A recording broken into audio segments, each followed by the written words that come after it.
Sallallahu ala Muhammad sallallahu alaihi wasallam. Bismillahirrahmanirrahim. Kemudian berikutnya yang ketiga, ya Arif.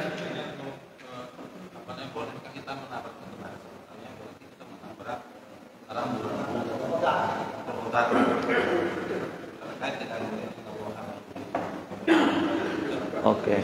Boleh tidaknya kita menabrak lambu-lambu qadar? Tidak ada orang yang bisa menabrak lambu-lambu qadar. Garis qadar tidak bisa. Tidak ada satupun orang yang bisa menabrak, apalagi sampai melampaui garis takdir. Tidak ada. Ketika sahabat Umar akan masuk sebuah daerah yang daerah itu sedang terkena wabah, pandemik. Kemudian beliau mendapat informasi kalau di situ ada pandemik. Akhirnya beliau pulang kembali, ditanya, apakah engkau lari dari takdir? Artinya menabrak. Kemudian apa jawabannya? Afirru min qadaillah ila qadarillah. Saya lari dari ketentuan satu dan menuju ketentuan yang lain. Artinya semua itu adalah takdir dari Allah Subhanahu wa ta'ala. Semua itu adalah takdir dari Allah Subhanahu wa ta'ala. Jangankan kemauan dan keinginan yang biasa, keinginan yang kuat, yang bagi sementara orang yang tidak paham ini bisa melampaui takdir, itu nyatanya tidak sama sekali melampaui takdir. Apa yang terjadi sesuai dengan keinginan orang itu bagian dari takdir. Al-Imam Ibn Athaillah Sakandari dalam hikamnya mengatakan, sawabiqul himam la takhriqu aswarul aqdar. Hikmah ini disampaikan oleh beliau dalam rangka setelah beliau menceritakan tentang makom asbab dan tajrid, di mana biasanya orang-orang ketika sudah sampai di makom tajrid itu mereka mendapatkan hal-hal yang dalam dua tanda kutip itu istimewa. Katakanlah, ana wong gering nembe dipendeliki be waras. No, iya. Ana wong jaluk apa raneka banyu dagangnya pengen laris, li dadak didamoni kayak Ki Bakir. Padu di demek aku ae belos siramaken, Masya Allah, sampai repot ngelayani wong tuku. No, iya. Dan lain sebagainya. No. Lah, ini semua ketika terjadi sesuai dengan yang dia inginkan, itu bukan berarti merobek dinding takdir, tapi apa yang terjadi itu memang bagian dari takdir dia. Bagian dari takdir dia. Jadi tidak ada orang bisa menabrak takdir, orang bisa menembus takdir, melampaui takdir. Apa yang terjadi itu memang sudah takdirnya. Itu sudah takdirnya. Kemudian kaitannya dengan ayat innallaha la yughayyiru ma biqaumin hatta yughayyiru ma bi anfusihim, itu sebetulnya bukan kita merubah keadaan kita. Ayat itu berbicara tentang, kalau kita runut dari ayat sebelumnya ya, itu ayatnya begini, dzalika bi annallaha, hubungannya ayat innallaha la yughayyiru ma biqaumin itu dengan ayat lain yang menyatakan dzalika bi annallaha lam yakum mughayyiran ni'matan an'amaha ala qaumin hatta yughayyiru ma bi anfusihim. Ketika ada satu komunitas mendapatkan nikmat, mendapatkan kebahagiaan, maka ketahuilah kata Allah, kebahagiaan mereka itu tidak akan berubah menjadi petaka, tidak akan berubah menjadi bencana seandainya mereka bersyukur. Kenapa kenikmatan itu berubah menjadi petaka? Karena mereka tidak bersyukur. Jadi perubahan nikmat menjadi bencana itu karena perubahan sikap mereka. Perubahan sikap mereka, itu persoalannya. Jadi innallaha la yughayyiru ma biqaumin itu artinya prestasi yang kita raih itu akan bisa dipertahankan selama kita bersyukur. Selama kita menyadari ini anugerah dari Allah, akan berubah kalau kita hatinya berubah dari syukur menjadi kufur. Jadi perubahan nikmat menjadi bencana itu karena kita lagi. Ya sama tadi, wis judule balikkan awake dhewe. Maka dalam akhir surat Al-Baqarah itu dikatakan laha ma kasabat wa 'alaiha maktasabat. Laha itu manfaat, enak, 'alaiha itu madarat. Jadi enak dan tidak enak itu adalah kita.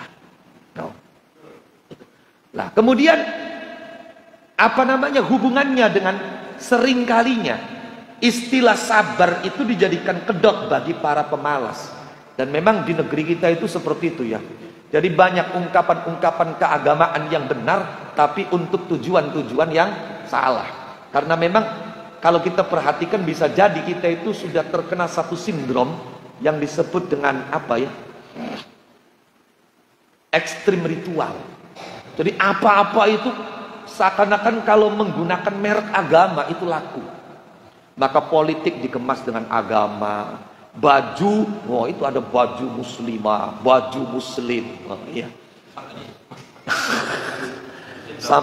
sampai dengan rumah makan muslim, iya. Makanan pun itu kalau tidak dikenal di negeri Arab itu ya dipersoalkan, oh iya. Kopi santri, lah itu semua kemasannya itu. Sampai kalau di Kediri malah itu ada tahu takwa, masya Allah, tahu takwa. Ya bolehlah Kiai Bakir itu buat makanan kasih nama, misalnya apa? Misalnya onde-onde subhanallah, bakwan astagfirullah.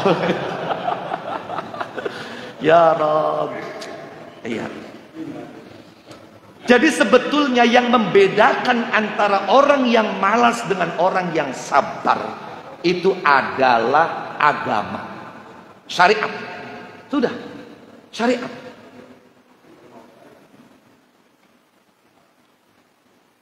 Sekali lagi saya ingin katakan bahwa sabar, tawakal itu bukan dalam arti, jangan diartikan kemudian kita tidak apa-apa, pasif.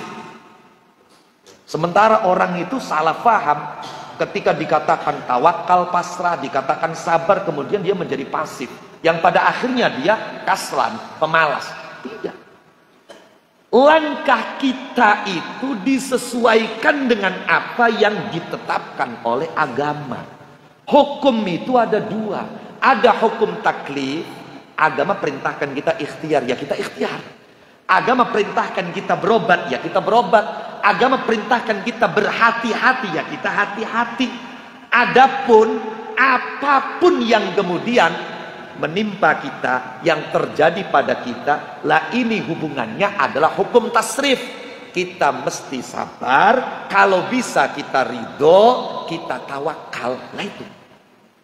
Dan jelas berbeda antara sabar dan tawakal dengan malas. Karena malas itu dia mengabaikan ketetapan agama. Orang yang sabar, tawakal, dia tetap menjalani sesuai dengan ketentuan agama. Kalau dia tidak mengerti, dia akan bertanya. Kalau dia bodoh, dia akan ngaji dan belajar. Kalau dia tidak punya uang, ya dia cari uang. Kalau dia melihat istrinya itu sudah menyimpang dari ketentuan, atau sebenarnya istri melihat suaminya tidak sesuai dengan ketentuan agama, maka dia kasih nasihat, dia kasih masukan, dia mengingatkan. Semua ini dijalani sebagai perintah agama. Apapun yang terjadi, maka kita menerima ini sebagai bagian daripada hukum ketetapan Allah Subhanahu wa ta'ala. Gitu. Jadi bukan pasif, kita tetap aktif. Al-Fatihah.